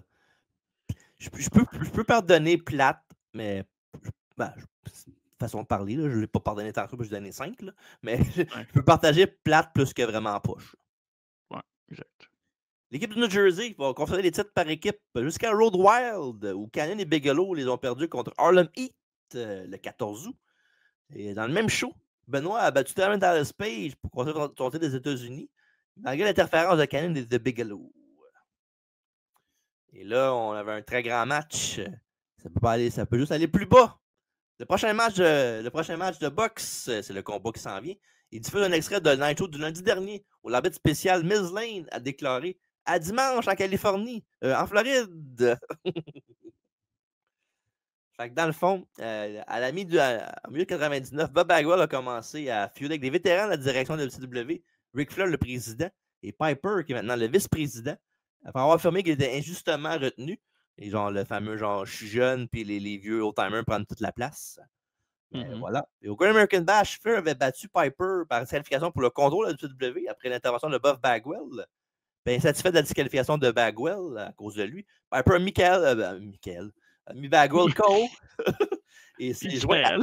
à, ouais, Bagwell KO, fait que je me suis mélangé mes mots. Et s'est joint à Flair en tant que vice-président tournant Piper Hill pour la première fois à l'UCW. Hmm. Match numéro 7, combat de boxe. Roddy Piper avec Ric Flair contre Buff Bagwell dans un combat de boxe, évidemment, avec l'arbitre Judge Mills Lane. Puis, je regarde ça, là, puis j'aimerais ça avoir un chapeau de Buff Bagwell de même, moi. Ouais. Moi, je trouve que ça ferait un beau tag team. Ouais, Ouais. ouais. Ben, Ouais. peut-être pas aujourd'hui, là, mais Non, non, non, aujourd'hui, non. Ouais. c'est ça. C'était pas nécessaire, ça. Ben non, ben. Ouais, je comprends. Je comprends, oui. Ok, Sean des match-up VS de 2007-2006. Allez, on va voir sur YouTube, tu comprenais pas. Désolé, j'ai mis ma main dans ma bouche, mais ça me piquait. Dans le show de boxe, parlant de ça, Michael Buffer est dans l'arène. Il nous demande si on est prêt à rumbler. Et il introduit ensuite tout d'abord le juge Miz Lane. Lane est un ancien boxeur de boxe legit. Et il était même l'arbitre pendant le combat Mike Tyson Evander Holyfield, le fameux incident où Tyson a arraché l'oreille, un bout d'oreille d'Holyfield. Puis évidemment aussi, George Mills était également un jeu de télévision, dans une émission de télévision aussi, portant son propre nom, Judge Mills Lane. Un peu comme Judge Judy, mettons. Là. Ouais, faudrait que j'aille voir ça parce que je me souviens à l'époque, j'avais écouté ce combat-là live. Ouais. Tyson Holyfield, fait qu'il faudrait. Je vais aller rechecker juste pour le fun. Ouais. C'est lui l'arbitre. Puis comme j'ai dit, il avait son émission de télévision avec de juge qu'il avait. Puis aussi, il était aussi arbitre dans l'émission Celebrity Deathmatch. Ça, c'était bon, ça. Bagwell prend le micro et dit qu'il savait que Flair serait là. Fait qu'il s'est trouvé quelqu'un pour le seconder et être dans son coin. Sa maman et la championne par équipe de la CW. Oui, c'est pas une faute de recherche que j'ai faite là, c'est Oh vrai. que non. Judy Bagwell! Et Piper lance une série de directs. Bagwell riposte. Piper enchaîne les coups et envoie Bagwell dans le coin. Et Bagwell essaie de placer quelques coups décisifs, mais Piper esquive. Le Hot Rod riposte avec un puissant croisé droit, puis qui envoie Bagwell au tapis. Puis il reste 30 secondes au premier round et Piper commence à enchaîner des coups. Et Bagwell encaisse aussi très bien, mais la cloche sonne et le premier round est terminé. Je ne pensais jamais dans ma vie faire un compte rendu d'un match de boxe. Ouais. Mettons que j'en ai écouté souvent des matchs de boxe, puis il n'est pas dans le top 10. J'espère que non, ça serait vraiment poche pour le monde de la boxe en général. Ouais. Parlant de boxe, bonne chance à Marie-Pierre Roule dans son combat bientôt. Ben, il est passé son combat, là. Ah oui, il est passé pas quand on C'est à enregistre. soir. C'est à soir. Ben, il n'est pas passé en ce moment. Là. C'est-tu là son match? Ben, j'étais justement en train de checker si elle avait gagné. Oh, je te check down, dis-moi les. Ben non, c'est pas fait encore.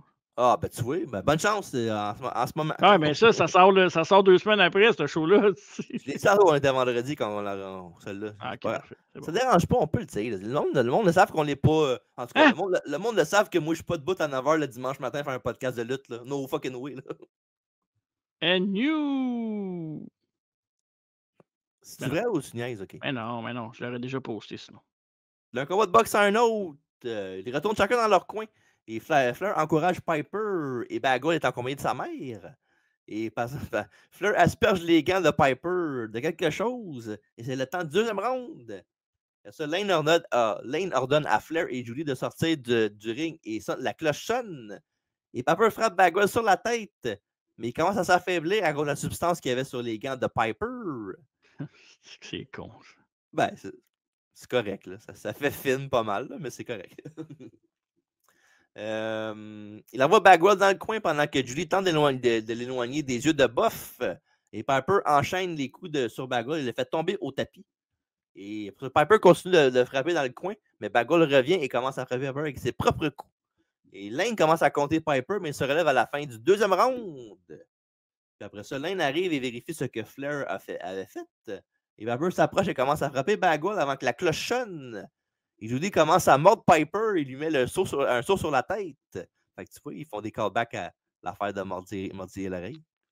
Et voilà. À plus petit effet, là. Ouais, pas mal, mettons. Ouais. Et Bagwell le frappe et fait tomber Flair du tablier. Et après ça, Bagwell se relève dans des cordes avec le buff blockbuster. Puis fait le tomber 1, 2, 3 dans un combat de boxe sur Piper après. Fait que voilà.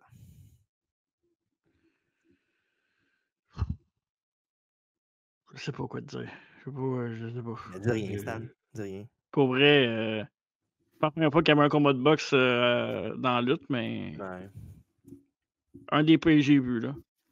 Tu sais, je vais le dire, là, ça me dérange pas. Je suis pas un fan de boxe. C'est pas quelque chose qui m'accroche beaucoup. Là. Tu sais, oui, j'ai vu une couple de combats dans ma vie, des gros matchs, là, mais c'est pas, ça m'intéresse pas tant que ça. Pour vrai, UFC un peu plus, là, mais sinon la boxe, moi, zéro pinball. Mais pour un show de lutte aussi, encore moins. Là. C'était même pas bon pour de la boxe de toute façon. Là, fait que pour vrai, une autre perte de temps, mais j'ai pas donné de notes vu que c'est pas un match de lutte vraiment. Il y a un move à la fin. Là, mais, ouais, j'aurais donné en bas de 1 étoile, ça c'est sûr. Ça aurait été 1 peut-être pour être poli vu que c'était divertissant quand même, à cause évidemment de Flair et tout ça. Là. Mais pour vrai, j'ai pas mis de notes, puis fait que je vais rester ça de même, mais c'est une autre perte de temps, là, pour vrai. Moi, j'étais un fan, j'étais encore un fan de boxe, là. Ouais. C'est sûr que je suis moins assidu. Les dernières années, j'ai plus suivi la boxe féminine parce qu'au Québec, c'était pas mal ça qui était avec Dicker, Clavel puis Hull. Ouais. Mais avant, je pense, avant qu'on se connaisse, nous autres, on louait des pay-per-view de boxe à la maison. Si, ouais, c'est cher les pay-per-view de boxe en plus. C'était 65$ en 90, dans les années 90. Puis. Tu sais combien le commander? Juste toi, puis c'est tout? Non. C'était des amis. Des amis de la famille à l'époque qui venaient pour les combats de boxe. Fait que, tous les combats de Tyson, tous ces gros combats-là, on les a tous vus live. Là. Okay. Puis, non. Moi, j'aime ça. C'est juste que l'affaire avec la boxe, c'est que souvent, c'est hypé au bout. Puis, dans le combat, il se passe pas grand-chose. Là. Ben, c'est comme n'importe quoi. Là. C'est comme UFC. Tu vas avoir les deux meilleurs fighters back-à-back. Ben, il y a des matchs qui peuvent arriver qu'après 3 punches puis une soumission, c'est fini. Là, ouais. Le seul vraiment que c'était tout le temps bon, c'était Jean-Pascal. Là. Puis souvent, il perdait, mais il donnait tout un show. Là, fait que je vais lui donner ça. Là, mais bon, pour sa carrière, c'est sûr que c'est moins bon. Mais bon, en général, ça peut être bien fait. Là. Big Show contre Mayweather, c'était pas mauvais. Là. C'était pas vraiment un combat de boxe. Là. Non, je sais, mais tu comprends ce que je veux dire? Le match-up peut se faire si c'est bien fait. Là. Ouais, c'est quelque chose qui est faisable, mais il faut vraiment que toutes les planètes soient alignées pour ça, là, malheureusement. Ouais, puis c'est une attraction. C'est un combat attraction. C'est pas un combat. Combat. Là. Exact. Bagwell va ensuite aller en rivalité avec The Cat, comme j'ai dit plus tôt dans le review du podcast. Pour Piper, il va prendre du time off pas longtemps après ça pour revenir en fin d'année en babyface contre Vince Russo. Notre chum Vince. Eh ouais, hein? Hey, Ben là, Vince! ben là, pourquoi tu fais ça? Parce que... Pourquoi tu l'envoies chier? Il t'a rien fait? Fuck you! Ah, ok, j'ai compris pourquoi tu dis fuck you. Parce que Fuck you, Vince Russo. Hey! Tu fais ton Jim Cornette, là. Fuck you! Non, moi, Vince Russo, je respecte son opinion. Même si souvent, il n'a pas raison. Ah oui, c'est un droit d'opinion, c'est pas une raison de... C'est ça. C'est ça. La guerre, c'est pas une raison pour se faire mal. Non, exact. Mais Event Time, après ça, ils montrent des highlights de la situation entre le clan Macho Man, Kevin Nash et Sting. Et le 13 juin dernier, au Great American Bash, Sid Vicious est revenu à la WWE et des Savages a attaqué Kevin Nash. Une stipulation a été placée après ça sur un match par équipe où quiconque battrait Nash, y compris son partenaire, qui remporterait le championnat des poids lourds de la WWE. Puis Savage et son écurie, le Team Madness, ont orchestré des stratagèmes, notamment une rumeur selon laquelle Sting, le partenaire de Nash, aurait conduit le Hummer lors d'un mystérieux délit de fuite auparavant à WWE, suscitant la méfiance de Nash avec son partenaire. Et on a un choix avant le pay-per-view. Nash avait kidnappé la valette de Savage, Gorgeous George. Et un faux Sting a aggravé la confusion, amenant Nash à remettre en question sa loyauté, ce qui l'a incité à exiger la stipulation pour le match par équipe. C'est vraiment lui là, qui a dit non, je veux que Sting, s'il me bat, il gagne la belt. Comme ça, je veux savoir si c'est un trait ou pas. Makes sense. Not. Puis c'est aussi dans ces temps-là que le fameux segment, là, ceux qui écoutent Botchamania souvent le savent, c'est le fameux Sand for the Man avec Macho Man là, qui arrive puis il slappe Torrie Wilson puis tout. Là. C'est dans ces temps-là, cette promo-là puis tout. Là. Fait que... ouais. C'est drôle, mais c'est pas drôle en même temps. Là. Ouais, c'est ça. Exact. C'est drôle parce que c'est Savage puis c'est genre là nowhere, mais c'est pas drôle parce qu'il frappe quand même une femme. Bref, match numéro 8. Macho Man Randy Savage et Sid Vicious avec Team Madness, Gorgeous George, Madusa et Miss Madness elle-même contre Sting et Kevin Nash. Le championnat de la WCW où Savage et Sid et Sting peuvent gagner le titre en battant Nash. Et l'arbitre pour le main event, Nick Effin Patrick, bien sûr. Eh oui. Qui d'autre? Qui d'autre pour régner l'ordre là-bas que Nick Patrick? Effin Patrick. Sting et Savage commencent le match pour leur équipe respective. Et avant le début du combat, Gorgeous George s'approche et va à côté de Kevin Nash, de l'autre côté du ring. Et après ça, Savage arrive pour lui parler, mais Sting est là et le met au sol. Goutte atomique du Stinger. Après ça, Sid entre et se retrouve face à face avec Sting. Et Sid lui donne quelques coups et le lance dans les cordes. Et Sting riposte avec un splash et le fait passer par-dessus la troisième corde avec une corde à linge. Après ça, Sid revient et commence à attaquer Sting dans le coin. Et l'homme qu'on appelle Sting lui donne un coup de pied au visage et au ventre, mais il reçoit une grosse botte dans sa face. Après ça, de Vicious. Et Sid fait un camel clutch à Sting, mais Nash arrive dans le ring pour le briser. Après ça, Savage est tagué et commence à s'en prendre à Sting dans le coin. Et Sid étrangle Sting du tablier pendant que Savage dirait l'arbitre. Et Sting commence à se débattre et avec des punchs, ils font des échanges de punch avec Savage. Et il fait tomber Sid du tablier et frappe Macho Man avec un saut chassé. Très bien fait de la part du Stinger. Et après ça, Nash entre dans la mêlée maintenant et ramasse Randy et lui fait un écrasement de trottoir à lui et à Vicious. Puis après ça, il fait à Savage de ses fameux coups de genoux dans le ventre avec évidemment son fameux genre cadrage de visage, une de ses marques de commerce. Et Nash en va de l'autre côté. Il lui porte une corde à linge et il l'étrangle avec sa botte. Et après ça, les yeux du serpent de Nash à Savage, tête première dans le coin. Il fait le relais au Stinger qui arrive et s'en prend à Savage.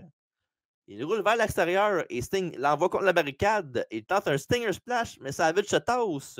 C'est un spot que Sting faisait souvent dans ses combats là, avant pour que l'autre ait l'avantage. Là. Il faisait son splash en bas de ring vers la barricade, puis l'autre il se tassait. Là.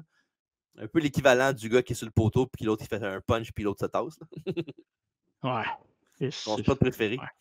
Ben oui. Hein. Un moment donné, là, on pourrait faire notre Mount Rushmore des affaires qui nous gossent dans la lutte. Là. Genre 4 affaires qui nous gossent. Ben, ça serait intéressant à parler, je pense. Ouais. Ben, pas un Mount Rushmore, mais un. Non, je pense que c'est un Mount Rushmore, ça serait faisable. Je pense que l'année prochaine, on va faire un podcast avec des Mount Rushmore. Là. sais, genre nos lutteurs préférés, nos tag teams, des affaires de même. Non. On a le droit de veto chacun de nous autres. Là. On peut poser des podcasts. Fait que je viens de le faire, puis on va le faire. On se Mais là, calme. arrête, tu voulais le faire avant. Là, tu fais comme si tu t'en rappelais pas, là, mais tu voulais le faire, cette affaire-là avant. Hey, finis-tu ce show-là, il me semble, c'est long. C'est toi qui n'avait pas m'astiner. OK. Madusa et Miss Madness, après ça, envoie Sting dans le poteau du coin avant de faire le rouler dans le ring. Chinlock de Vicious sur Sting dans l'arène. Et Sting se relève et se débat avec un coup bas acide pour un double down. Et Savage et Nash prennent la relève et Nash se frappe avec un big boot. Et Nash avec un autre sidewalk slam sur Sid, ce qui amène Sting dans le ring.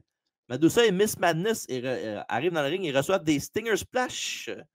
Et après ça, Sid fait à Sting son choke slam. Il le fait sortir du ring. Et après ça, Nash frappe Sid par derrière et l'envoie à l'extérieur.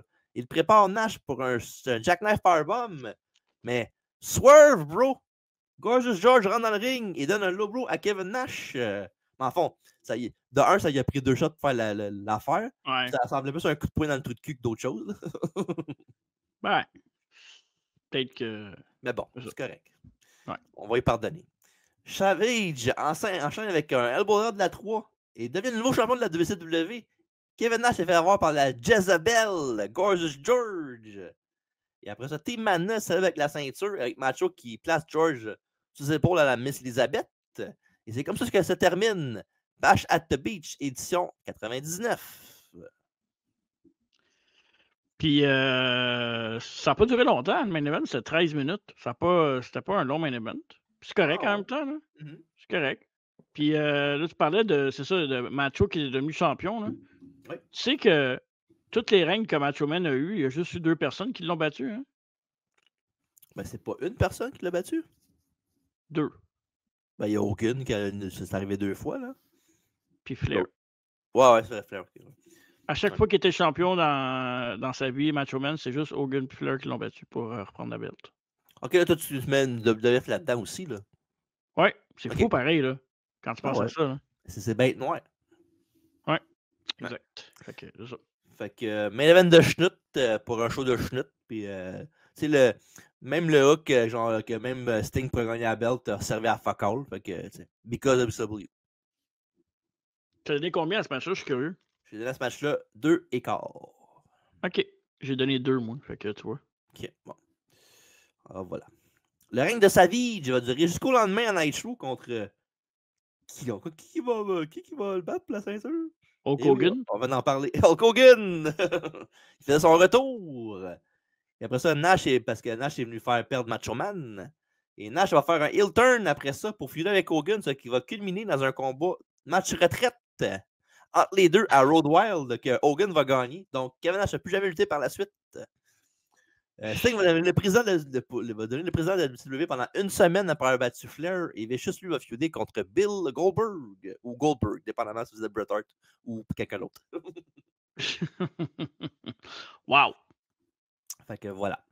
Fait qu'on est rendu, mesdames, messieurs, au match of the night, le pay match et la note. Donc, veux-tu commencer, Marco? Je commence avec le match of the night avant, hein, c'est ça? Ouais. Ben, ça va être le match. Je peux le mettre à l'écran. Le match Ok. avec DDP, Bigelow et Canyon contre. Ben non, en fait, DDP puis Bigelow contre Benoit puis Saturn. Ouais. Laisse-le pas trop loin. Mon match of the night, parfait. c'est également le même match. Ah, ben gadon, toi. Ben oui, c'est surprenant, hein? Et le pay match, je vais te donner ça au classique. David Flair contre Dean Malenko, mais disons qu'il y avait beaucoup de candidats ce soir. Ah oui. Moi, ça va être plutôt Rick Steiner contre Van Hammer. D'accord. Et là, est-ce que ce show-là va avoir la pire note ever de nous deux? Donc, les notes à battre, 4.5 puis 4. 4.5 pour TJ, 4 pour moi. Roulement de tambour, s'y va, j'y vais. Tu veux que je commence, c'est ça? Ah, ben, je sais pas. Je vais y aller. Je vais donner à ce match-là. Je vais donner à cette carte-ci. Bash at the Beach 99. Et oui, le record est battu! Je donne à ce show-là 3,5 sur 10. Puis là-dessus, il y a genre 2,5 pour un match. Et mesdames, messieurs, un nouveau record sera battu aussi, parce que moi aussi, je vais donner la note de 3,5 sur 10. Donc, ça devient Oh shit! le nouveau Razzies des notes. Co-détenteur des notes. Oui, exact. Fait que moi aussi, 3,5 pour ce show-là. Ouais. Très mauvais, très, très mauvais. Il n'y a pas grand à l'aide dans ce show-là. Là. À part le 3 contre 3 était très bon. Il y a une couple d'affaires qui étaient correctes. Là. Disco contre de 4. Le 4 contre 4 élimination n'était pas si pire non plus. Sinon, les commentateurs Bob Heenan et Chevani dans l'ensemble sont bons. Là. Fait que la lettre s'arrête pas mal là pour le show. Là. Quand mon deuxième meilleur match, c'est Disco contre de 4. Là. Il y a un problème. Ouais. C'est ça. Fait que voilà, il est rendu au Astor, Bachelor Beach 99, puis il ne reviendra plus jamais, ça c'est une garantie. Dans le rétro bizarre, on n'en parlera plus jamais. La vague l'a emporté, puis il ne reviendra plus jamais. À part pour le dire que c'était notre worst show. Je pense pas qu'il y a un show qui va battre ça pour vrai. Là. Ouf! C'est encore drôle. On se revoit au mois de septembre l'année prochaine. Il y a au moins, une vingtaine d'autres shows de WCW qui ont peut-être une chance de le battre. WF aussi, peut-être des fois c'est pas tout le temps bon, WBF. Là. Non, mais. Mais 3,5, vraiment que ça soit mauvais maudit. Ouais, là, Nasty, va avoir une note de même. Non, mais tu sais, en plus, tu sais, ton main event, t'as quand même du star power dedans. Ben ouais. Ouais, mais c'est star power aussi. Hein? Pas dans les meilleures années de leur carrière, malheureusement. C'est ça le problème. À part Sting, là. Ouais, Sting, c'est ça. Mais bon. Les trois autres, Savage, c'était pas son meilleur moment de sa carrière. Dans ce temps-là, là, il était musclé, aussi musclé que. Qui est vraiment musclé aujourd'hui, vraiment un body guy. Là. Pas d'exemple à donner, même? Non. En tout cas, il est buildé. Ouais, ok. On va dire qu'il est buildé comme Bobby Lashley. Là, mais, ouais. Bref. Mais Kevin Nash, il a peut-être eu une bonne année dans sa carrière, de toute façon. Hein. Diesel. Ça dépend. Bonne année dans le sens qu'il était champion, mais ses matchs, c'est pas tout le temps bon. Là. Il y a des bons moments, évidemment, comme pratiquement tout le monde. Là. Ouais. Mais sinon, bon. En tout cas. Bref, un jour, on va faire la biographie, fait qu'on va regarder ça pour ça. Exact. Fait que c'est ça. Fait que rapidement, tout ce qu'on a à vous dire, c'est les prochains. Ben, à fond, le rendez-vous de la semaine passée qu'on a fait. Ouais, DDP, biographie de DDP, évidemment. C'était dimanche passé, donc allez voir ça. Mais le maître du DDP Yoga, biographie. Et puis, la semaine prochaine, ben, ça va être rétro review encore de WCW World War III 96, qui va être meilleur que celui-là. 100%. Et à travers la table, ben, 20h30, manquez pas nos rendez-vous, nos entrevues sur live, sur YouTube, Twitch et Facebook. Et bientôt aussi disponible notre BT, à TVA, notre voyage de All Elite Wrestling à Toronto. Ça sent bien comme à chaque fois qu'on va là-bas. Alright, fait que c'est ça qui est ça pour aujourd'hui, le podcast. Bachelor Beach 99, le rétro review est fini. Fait que Marco, merci d'avoir suivi ce show-là avec moi. Ben, tu vois, avoir su que ce show-là était bon de même, j'aurais pris ça une demi-heure plus tôt. Oh, ben là, je te dis ça. Ben, rien. Dis rien, Stan. Parfait, ça, je vais faire. Fait que merci d'avoir été là, tout le monde. On se voit la semaine prochaine pour le podcast à travers la table. Mais d'ici là, n'oubliez pas, c'est très important. Allez, bah!